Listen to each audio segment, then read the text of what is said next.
It's time to check in again and just ensure that your temperature is still on the move. You know, sometimes that you and I, we question ourselves and we are held back by our old beliefs around money. And quite often that can be our circle, that can be our mother-in-law, can be our neighbor, best friend, old work colleagues. But you know, it's really hard to break out of that mold. And it's about this time where I say to you, we've got to be clear, we've really got to be grounded in what we are setting out to achieve. This is not a pump-up class, but I do want to extend to you the utmost importance of you believing in the plan that you've laid forth.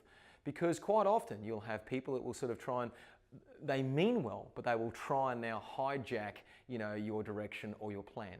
They mean well, they're kind of like, what are you doing? You're spending all this time. Why would you do that, Leanne? You've got such a great job.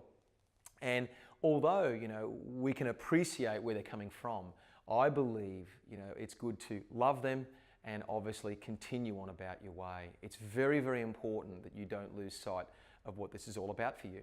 Many times over the years, I've literally been torpedoed by people that really matter to me.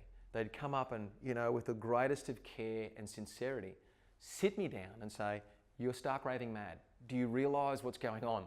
You're working so hard, you're sacrificing this or that." And I look back now and I think to myself, I might have done 6, 8, 9 years hard, but looking back on their lives, and this is not judgment, but they are now, I think, somewhat regretful that they know they are locked in for the next 25 to 40 years of the current pattern that they are running, because there's no other way out. Some are working for the government on a very, very meager salary and want the great things for their children. And that just means trying to make ends meet, or worse still, doing a second job or other things to try and, a second job and sacrificing more time to fulfill, their wants for their children or their desires for their partner. So I say to you right now, it's time to be very, very clear, and you know what this is about. I've said to you before, and I'll say it again, that I'm a very focused, disciplined person. And that means literally getting all of my aspirations and just jotting them down on paper. I carry them around with me in my diary. They're laminated on the shower wall. So I'm just constantly soaking in these things and marinating in them daily. And I'm really testing myself to put myself in that situation. I visualize, I get a feeling of what that's like. And it's really powerful. You think of anything great you've done. It might be HSC, year 12, making it to uni, buying your first car, deposit on a first home, maybe your investment property, that guy that you always wanted, you married him, or the girl that you were chasing, through university. You finally managed to date her. Whatever that was, think of those moments where you doubted before, achieved, looked back and thought, holy smokes, I did that. That's what this is about, but on a larger scale that happens to affect the rest of our lives and everything in it. And it's called progress, it's called financial, success. And I'm really excited to be able to share that journey with you. And I say that genuinely because I've seen the remarkable changes it's had on my family, but also those around me, and how I think that's led them to be inspired as well. I also want to caution you because I think when you and I set our sail for a different direction, quite often people don't necessarily enjoy what we stand for. They don't support us in the truest of sense. So what I'm saying indirectly is that you're going to have perhaps a few haters. I've separated from some friends of mine many years ago when I was a kid in the surf club, and you think that your buddies, you're tight, you're there forever for one another, and yet I'm not. Today I've definitely moved away from some of those people, and they weren't just negative, but they were willing to absolutely crucify me, stab me in the back when I wasn't looking. And bless their hearts. I don't know what they're doing today, but I doubt they'd be fulfilling what they wanted to achieve. I know some of them aren't, but I'm going to suggest now that think about that. That's normal. You and I are running a very different course to most people, and it's kind of counterintuitive for a lot of them. They want to be safe, they want to be stable, they want to be kind of happy, and they want to be, I suppose, happy at average. And I think by taking this path, you've elected to do something very, very unique. And I'm proud of you. And I want you to know that too. You should be. And if they don't quite see it, they don't quite get it just yet, I think in time They probably will, but be prepared for some negative feedback. It's kind of like a 100-meter sprint. The harder you're pushing, the more likely you are perhaps to be injured. If we were just jogging or walking, it's not such a risk. But if you're pushing hard now, you could blow a hamstring, you could maybe pull an Achilles tendon, who knows? But to me, the metaphor really stands true. So there's going to be some haters perhaps, and I want you to be aware of that. But looking ahead, I want to now sort of start to really bed down some of the fundamentals that you and I are going to be working with over the next coming weeks and the months ahead. I know over the next 30 to 65 days, you're going to learn an enormous amount. This is the third time that we've spoken, and I think by this time, you would find yourself already thinking differently, observing deals, watching in the car, oh, that could work, sitting on the train, maybe that old car yard could be an alternative and a great idea for a deal.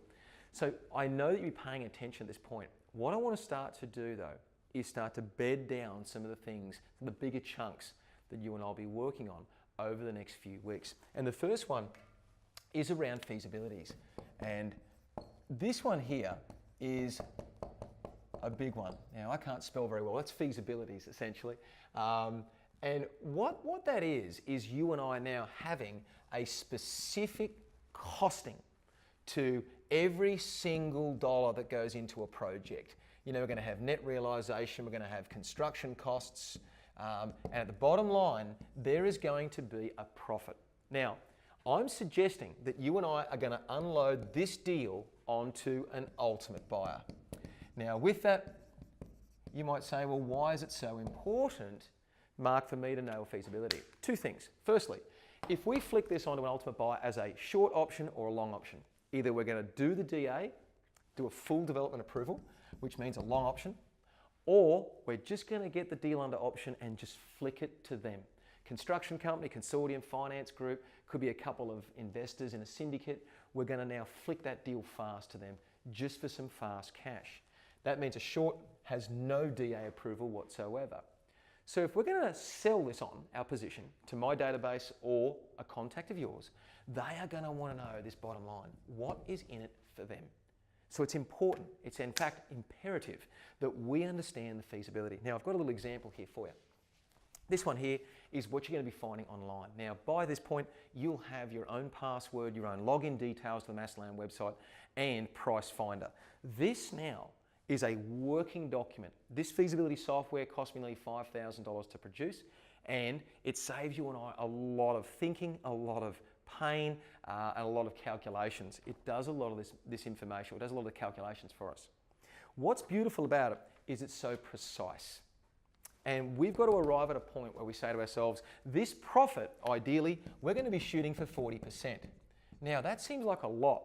Most traditional developers, Mark, work on about 20 to 25% profit. That's what they're looking for. When you say profit from a deal, they're going to build 10 townhouses, 15 blocks of land and estate. They're chasing about 25% as a net margin. The difference between 25 and 40% is our margin, you and I working together.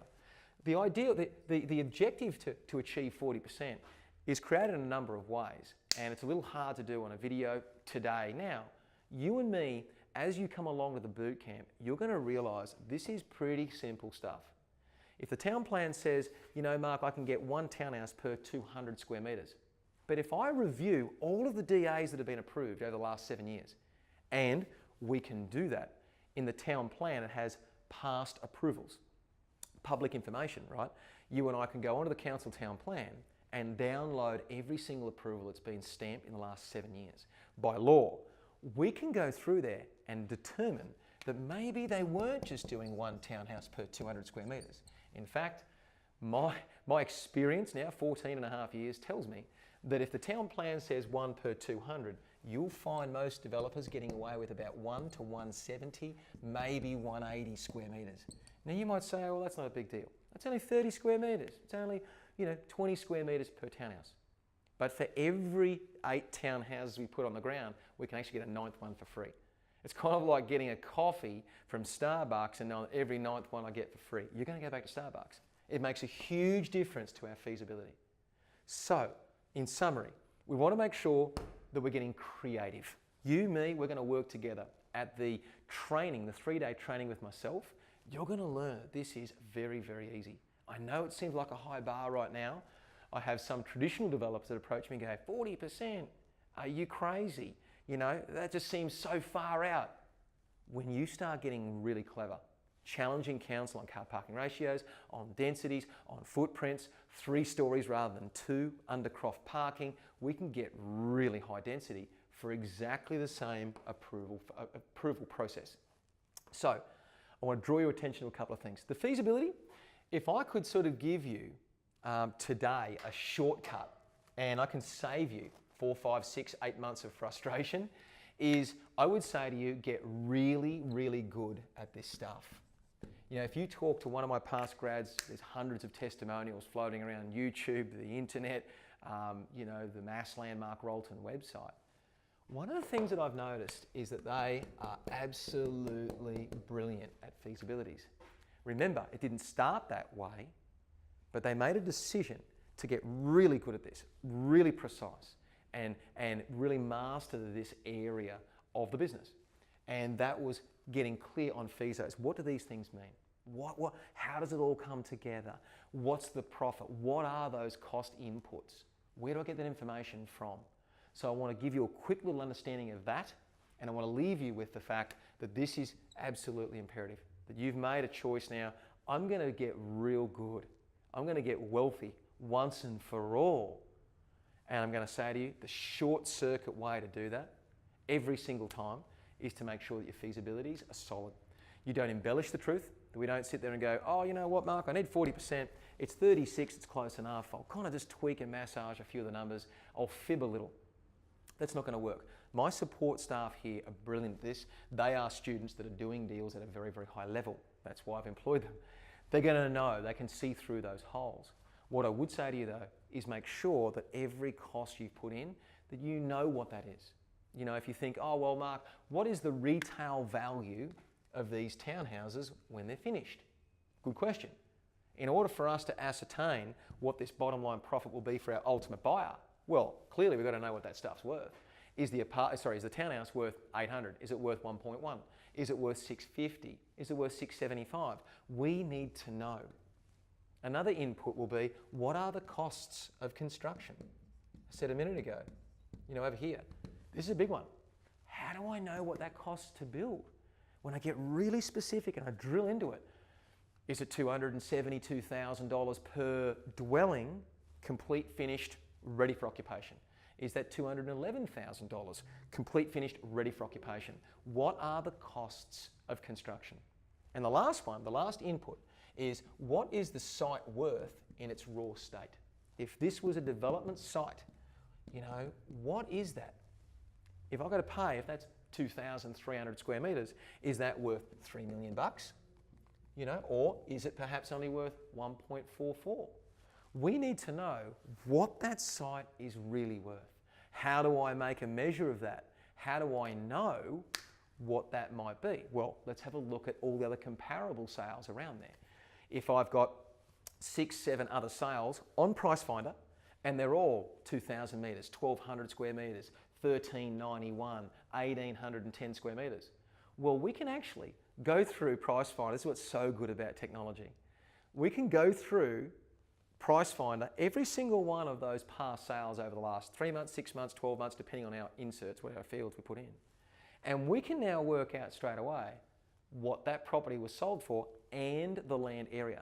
All of a sudden, we can get that 1.9 million and divide it by 1,250 square metres, for example. That now means it's worth about $960 a square metre. So all of a sudden now, we can work out a square metre rate. I'm trying to make things clear for you.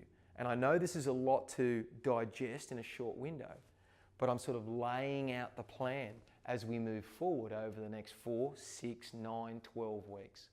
This is a blast-off series. I want you to walk away with the knowledge and the know-how. Yes, we're moving quickly, but rest assured, when you and I catch up at the training, all this will come together. We're going to spend 3 days just going through it. And if we have to back up, start again, back up, start again, we've done it plenty of times to know. So I want you to familiarise yourself with that. Feasibilities is one of the go-to places where all my students, good students, have made great money, have really specialised and focused into this area. And as I said to you before, ideally, most developers look about 25%. You and me, we're going to get creative, we're going to get clever. And the more that you watch this Blast Off series, you'll start to see the magic that we're piecing together in these deals. You know, when you think about, oh, well, Mark, it's only 900 metres, but if I've optioned the backyard behind it and the property's backyard next door, now I've amalgamated 1,550 square metres. That's worth a lot more. And I've done it at a low cost point because it's just the backyard and the vendor next door is going to remain in their existing home. So we hit 40% quite easily. The difference between these two, the 25% and the 40% now is our profit. You and me are going to share in those spoils. So I trust that that's made a lot more sense. Stick around, you know, you and me are going to be talking a lot more over the coming weeks. I'm absolutely stoked that you've really taken this course, you know, this pathway, I should say, because I just know what lays ahead. I'm aware that many of us are kind of a little nervous, and that's normal. This is something brand new. It's something fresh you've probably never done before. Many of us, most of us, have very little exposure to property at all, so be a bit patient. Enjoy the process. This is going to be a lot of fun. And I know that if you plug into the system, you follow the steps, you do the system, you're going to arrive with money in your hand. That's a foregone conclusion. This is a numbers game, and I know that this, although from the outset, it may seem like a lot's going on, you're going to be able to do this over and over again. This for every single deal is exactly the same. So I trust that you're in the right place. I know that you might have some questions. If that were for you, then maybe flick an email across to my team and they can respond to anything further. But stick around over the next couple of weeks and we're going to nail this thing together. Look forward to hearing your success results real soon. Bye for now.